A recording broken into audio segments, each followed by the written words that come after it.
What is up, risk takers? Welcome to the Kill Feed Strategy. I am Pete. I'm a top player in Risk Global Domination. I have a daily release on YouTube, and I do weekday streams on Twitch. If you are interested in getting better at the game of Risk, because I am interested in getting better at the game of Risk, I invite you to subscribe to my channel. Come along the ride with me. What we're doing today, we're going to be doing another game of classic fixed world domination.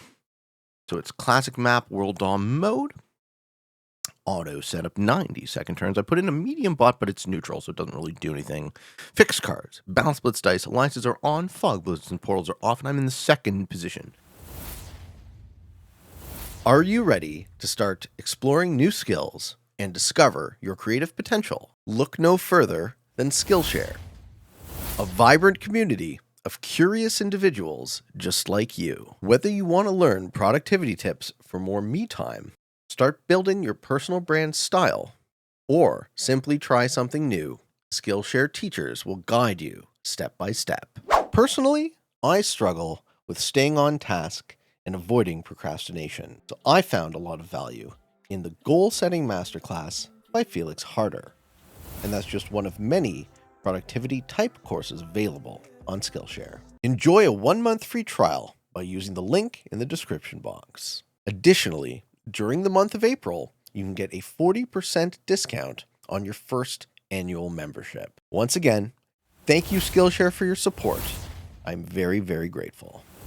The very first thing you want to do when you're playing Classic Fixed is you want to look at your open and figure out what you're going to do with your positioning. So I see I have a 2 in Mexico, a 5 in Peru, 3 and a 2 in India and Afghanistan, 3 and a 2 in Japan, and a 3 in Eastern Australia. This is a terrible start. I have no concentration of troops anywhere but Europe, and my majority position is locked behind a 7 and a 5 of white.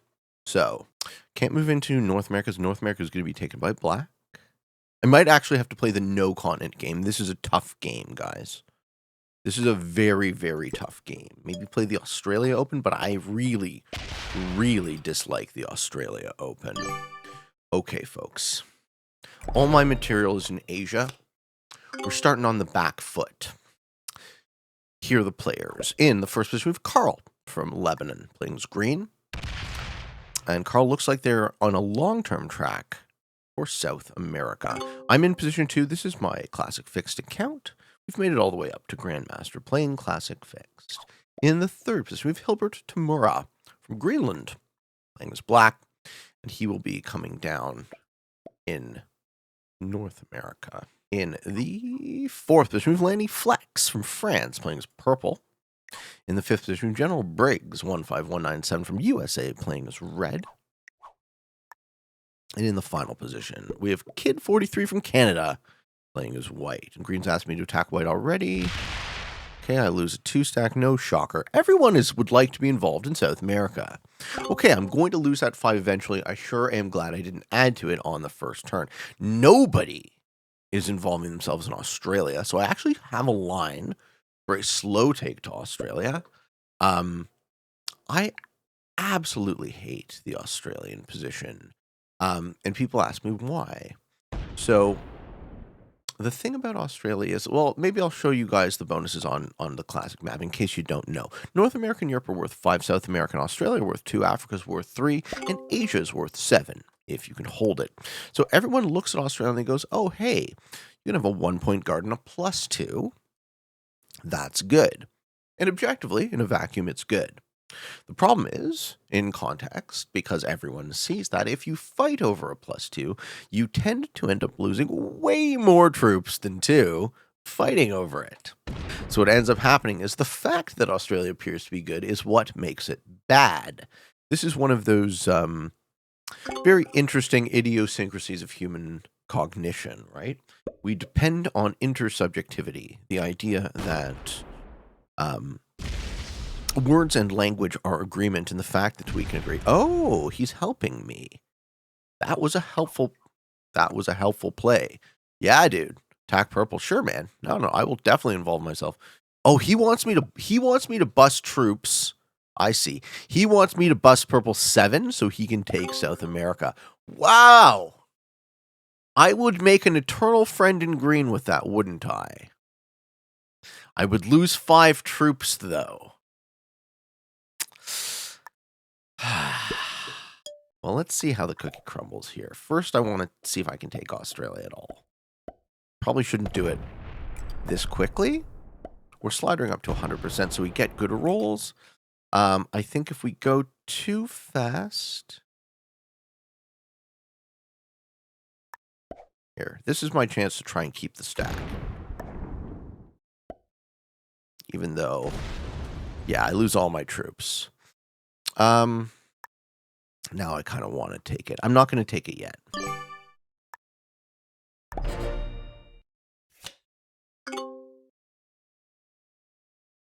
So green wanted me to roll the purple 7. He thumbs me down. Green wanted me to roll the purple 7. Right, I wanted to try and save the position. I lost all my troops making 2 attacks, but I think that's more pragmatic for me.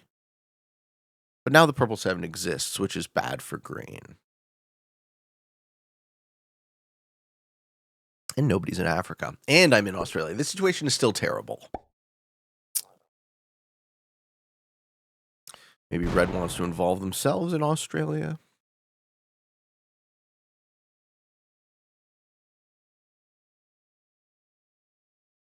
Purple's trying to put troops in Africa now. Moves the 4 down. Yeah, okay. All right, so spheres of influence. Here's how this game is going to shake out. Black would like North America, so would red. Purple is going to move into Africa. And green is going to be in South America. White is going to be in Europe, and I'm going to be in Australia. We don't know where red's going to end up.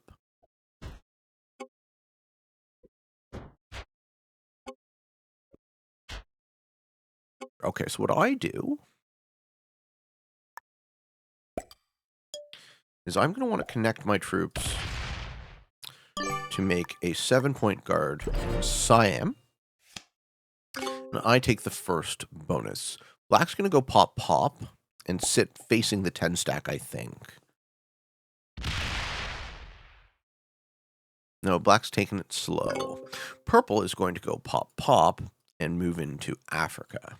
And after which, red is going to follow into South America with that 10. Maybe, maybe not. I mean, it's a rough spot either way you shake it. Does red block black or does red block green? Or is purple not doing that? Is purple putting the 3 in? Oh, purple wants South America too. All right, we have 2 players in the old world and 4 players in the new. This is way too much material in the Americas. The majority position of black, purple, green, and red are still in the new world, which is good for me. Oh, interesting play. Okay, red is asking for a line out into Asia. If black sees that, black can pull the 3 into their 16, let red attack up, and then I have the itinerant Asia stack next to my Australia position, which is not ideal. But then at least there's one less interested party in the new world. White's playing a really good game, taking Europe slowly.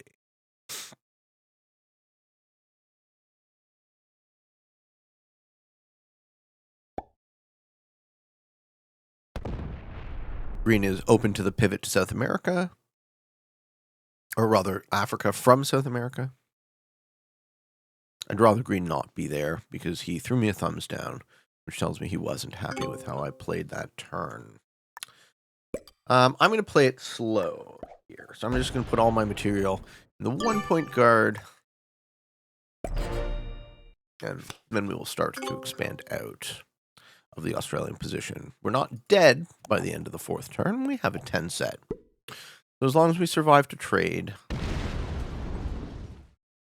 Does green move that 3 in Alaska? No, green insists on locking red inside of themselves. Or black. Misspeaking. Okay, purple sets. Which way does purple... Purple might force an attrition battle between themselves and green. I don't think purple knows what they're doing. Reginald!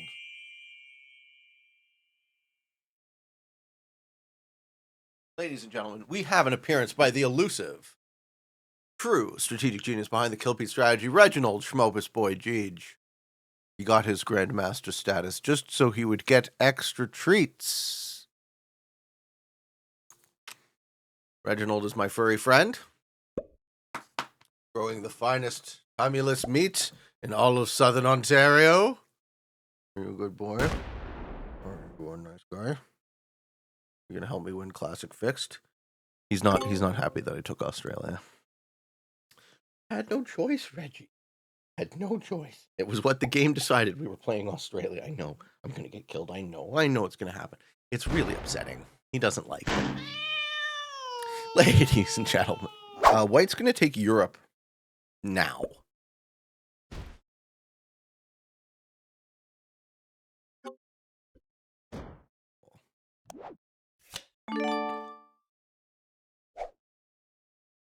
I don't want to up the ante with green, so I'm just get an easy card. Hands I am with a 30-stack Australian turtle. Off to an early lead, but that lead will be mitigated by the generation of black and white. Specifically, white's going to take the lead once they have cards and they hold Europe. Unless purple breaks. Purple could break. Well, let's just nudge him a little bit.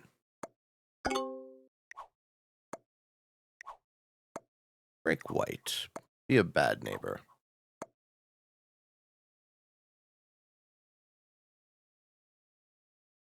Breaking white right now would be good for my game. Also, white also has 4 cards, so purple could theoretically kill white if he gets good dice. He doesn't take the bait. Okay, he's going to pull the 14 into his 19. No, he goes into South America and blocks green. Here's the thing, folks. Okay, so purple is quite new.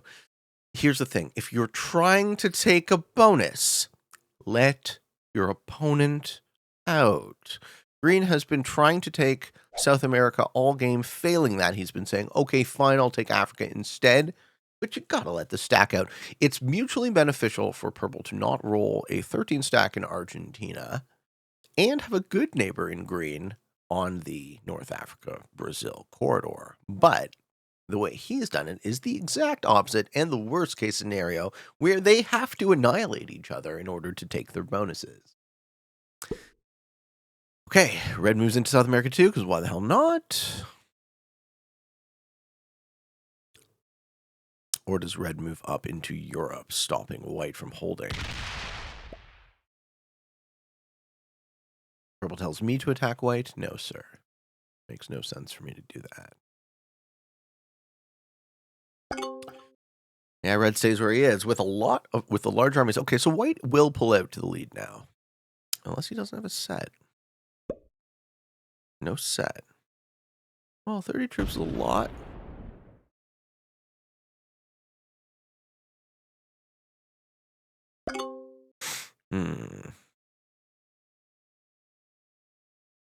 The longer green's 13 stays behind purple's 31, the higher the risk that pressure continues to build to the point where they pop the stack.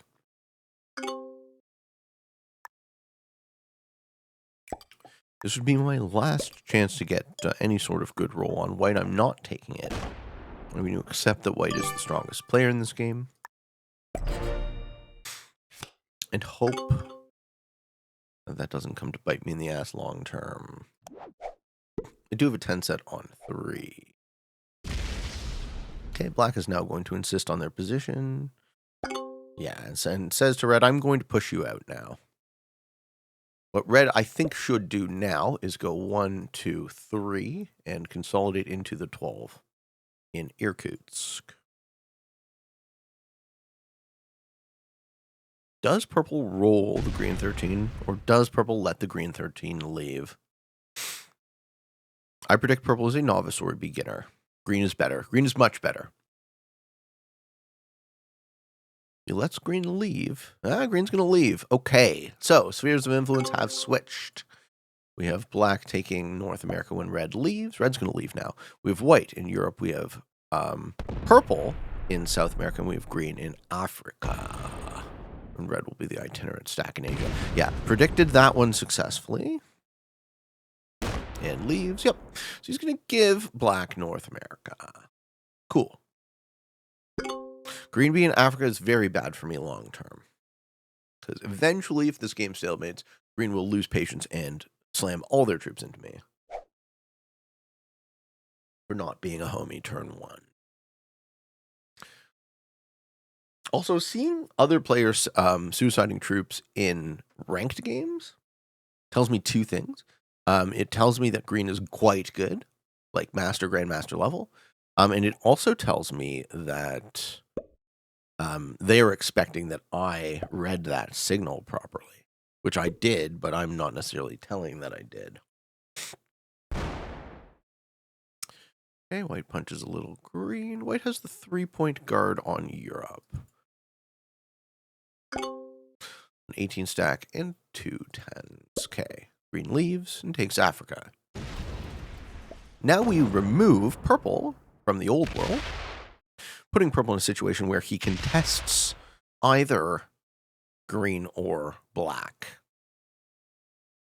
And because purple's terrible, they haven't put any material in the old world. So this is a great move for me. This move locks a noob behind my opponents where they can't hit me. Yep, purple says thumbs down. Sorry, dude. Come at me, bro. You're on the other side of the world. Yep. Sorry. Black finishes North America. Doesn't, because he knows purple has nowhere to go. Purple does see that as an unfriendly move and breaks the alliance. Okay, so far I've pissed 2 people off this game, and I'm in the worst position. Let's go. My odds of winning this one are dwindling, folks. Oh, boy. How's the old Feetman going to get out of that? I mean, I guess purple can just roll through the open Africa. Green's doing a threat guard. So the difference between the way white is guarding and the way green is guarding, pay attention, okay? White is guarding with trust on the Iceland-Greenland corridor and a reasonably hard guard on the other 3 territories of Europe. Europe has 4 entry points. The way green is guarding is with a threat, okay? Africa has 3 entry points, and 2 of them are wide, wide open. So green player is only saying, if you break me, I can break you back. The reason I prefer the way green guards, all things being equal, is when someone breaks your bonus through here, or through here, or through here, you will learn that they are not friendly towards you, but what you don't have happen is you don't lose a ton of troops. You don't lose your guard. So they break you, they send the message that they're unfriendly, but you have most of your troops to retaliate. All you lose is future troop generation. However, if anyone were to break Europe through any of those 10 stacks, he would lose the +5. He would also lose the stack that he uses to guard. So if you can guard with negotiation and fixed, it's much more effective long term than guarding with stacks. I'm super curious to see what purple does now. Purple's going to push into North America. This will keep black off North America.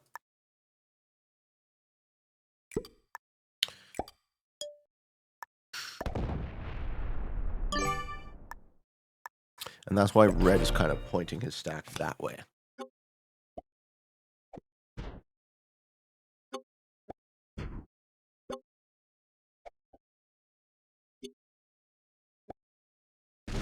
Yep, Afghanistan, cool. And green does the same thing. Green also attacks Afghanistan because green knows better than to open my stack by attacking India. Okay, so the correct move for green is to hit here, not here, because if they attack India, then my stack is mobile to the rest of the... Oh, never mind. Okay, they are probably not a grandmaster. That was good to learn. Also possible that they opened my stack to mobilize it. Okay. Current situation, I am still in the lead for troops, but that won't last much longer.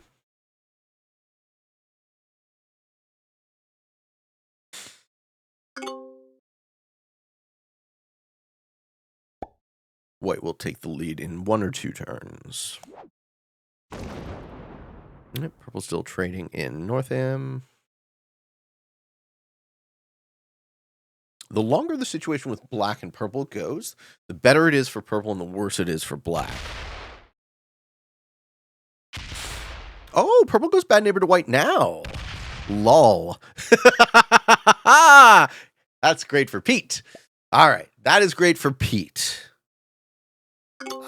The Australia position sucks if you fight for it, and the Australian position is great. Everyone fights each other. Red gets an easy card on me. Don't worry. Uh-huh. Uh-huh. Where's he going? Africa? No, he's hitting white for some reason. That makes no sense to me.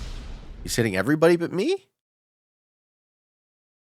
Okay, yay. This is like the epitome of the good Australia game. I had a game on Fixed Friday recently. He's going to slam the rest into me, right? I had a game which epitomized the bad Australia play, where I take Australia like turn 1 or 2, and then I'm dead by turn 4. This game, so far, is the ideal Australia game, because everyone else is hitting each other and not me. Okay, what happens here? I think white reconstitutes and guards.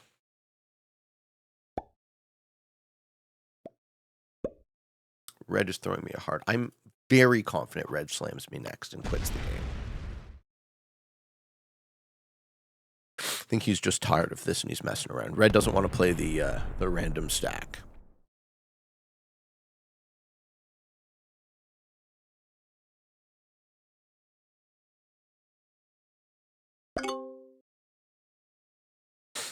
Green reconstitutes and sits. And sits there, preventing purple from breaking him. No, sits in Egypt. He's fine with the break. I think green is quite good. Okay, I mean, I might as well, if red is going to slam into me, I might as well let him, because there's nothing I can really do to stop him. I'm not going to lose half my troops for 2 cards. And I have a set on 4. That's good for me. Okay. We're still alive, baby. Yeah. Okay. Black's still in a losing position. Oh, no, and he locks his stack. Yeah. Black had a great North America spawn, but he didn't take it in time. He didn't let red out when he should have. Now he finds himself in a situation where the South America player is stronger than him and bullying him.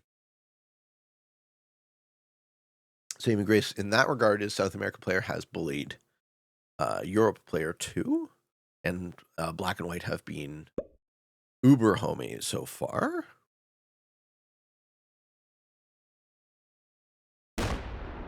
I see. In order for purple to get a card, he had to open the stack. That makes sense. He had to open the stack in one of the ways. Oh no, he's putting it up there. He's going to break Europe again. Keeping black off his bonus. What does red do? Does red slam the 59? Do we see it, folks? We see them break Africa. Oh. Red is done with this game. We do not yet see it. Okay.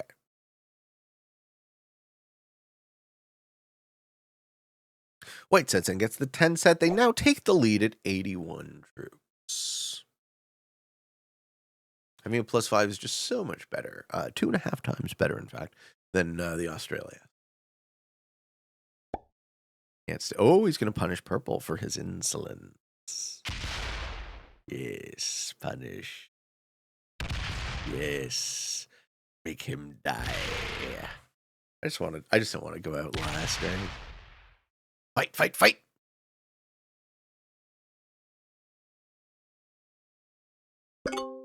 This gives black an opportunity to take North America and lock purple in South America. If I was black, I wouldn't do that, because then purple has no choice but to slay him. And they will. And black kills red for 3 cards. Or green, rather, kills red for 3 cards. Okay, they're going to set. They're going to... Good. Red dies first. That's good.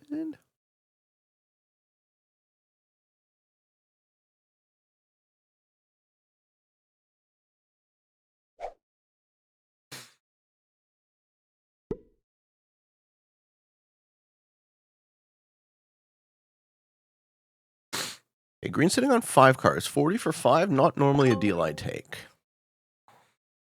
Not normally a deal I take. I think in this seed I take it.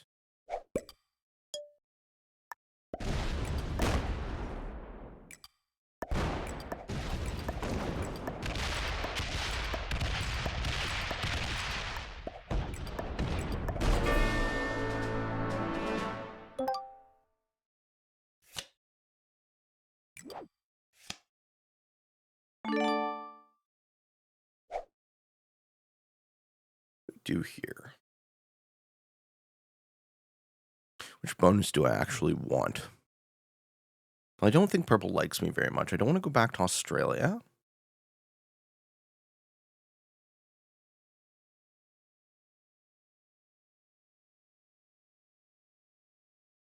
I'd rather try the Africa position for now. I have to let purple out, and I have to make purple a friend somehow. See if he accepts.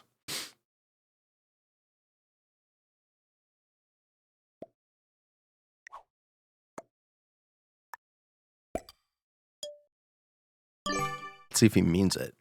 Okay, so I now take the Africa position. I really, really don't want to take Australia. There's another thing you guys want to learn.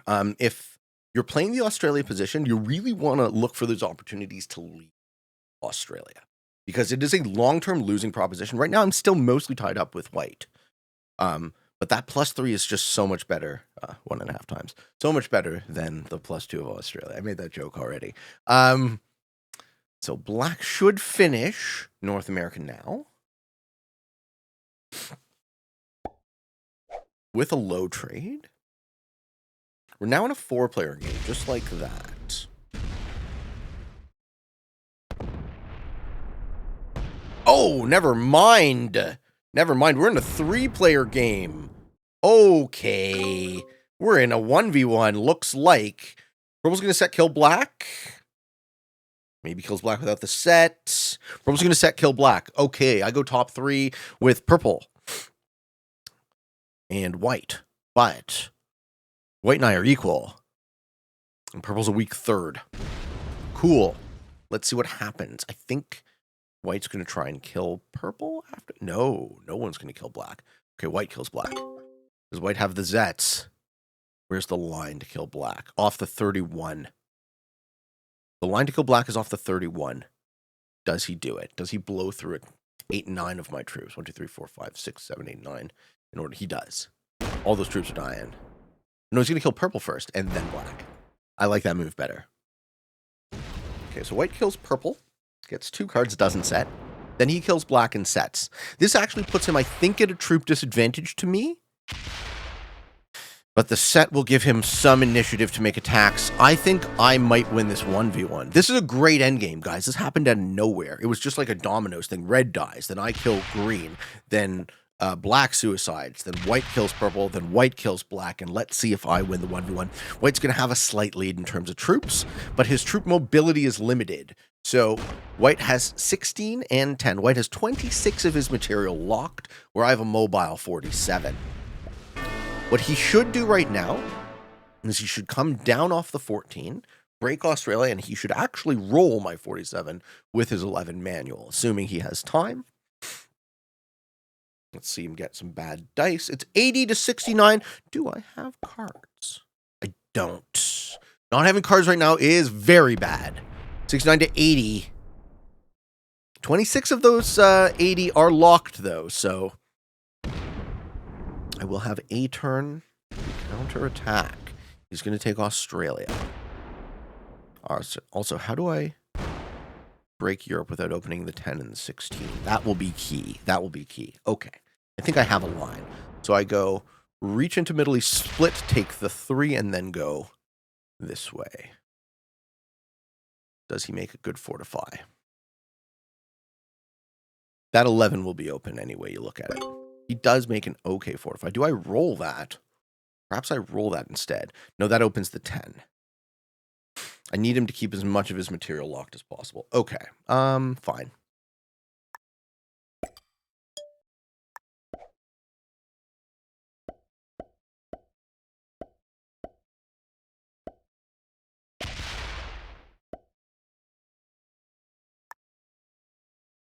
All right, we get an okay slider blitz.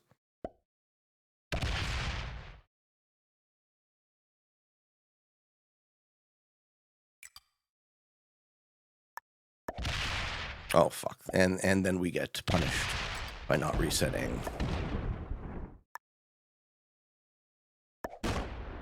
Oh, fuck, I'm stupid. I opened the 10 anyways. I'm so bad at this. Somebody help me.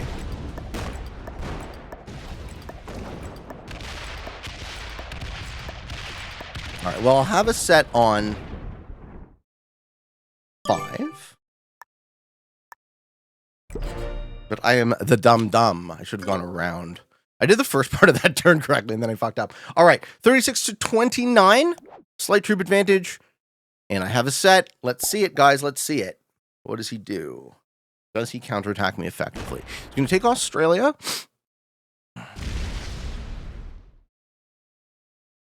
With a weak guard, it's 4 stack. I need 9 troops to break 100%. 8 breaks 99% of the time.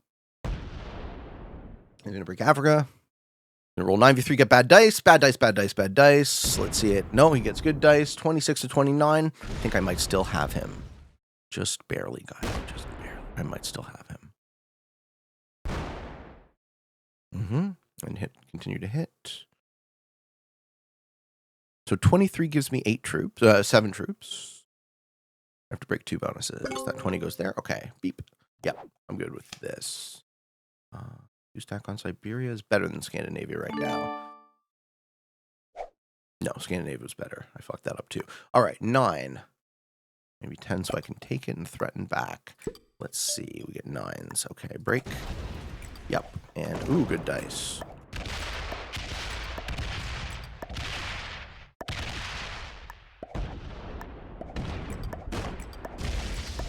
I like my situation now a lot. I win this game. Ladies and gentlemen, it's all over but the shouting. 44 to 10. He'll put in a 10 trade now, but it's too little, too late. We took the Australia position to the victory. Oh, man. In as many weeks, huh? Wow.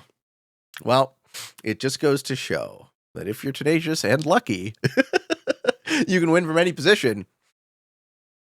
Even well played in a good game, I don't think he's still here. I think our opponent has left the game in disgust.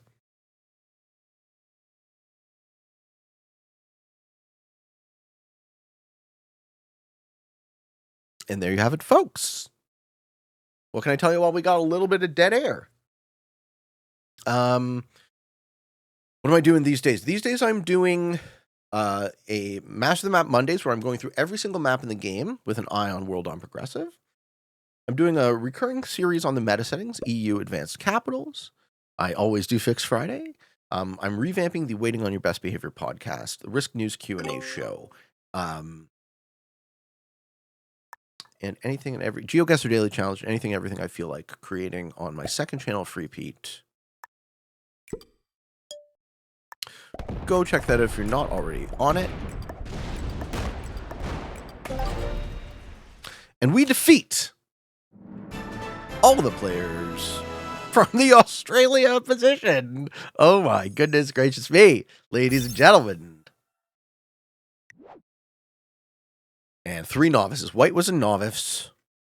Purple was obviously a novice. Green was a novice. Interesting. Green would expect... I bet you Green's a fake novice. Interesting. Green would expect quid pro quo reciprocity rolling stacks. That's a very advanced concept for a novice. Red was a beginner. I think he played more or less like a beginner. Black was the best player in this game who suicided out of nowhere. All right, there you have it, ladies and gentlemen. I hope you enjoyed this video. I hope you found some of it fun and entertaining, maybe even a little bit educational and informative. If you are interested in getting better at the game of Risk, I invite you to subscribe to my channel. Come along the ride with me. I have a daily release on YouTube. I do weekday streams on Twitch, and for all of you on the path to world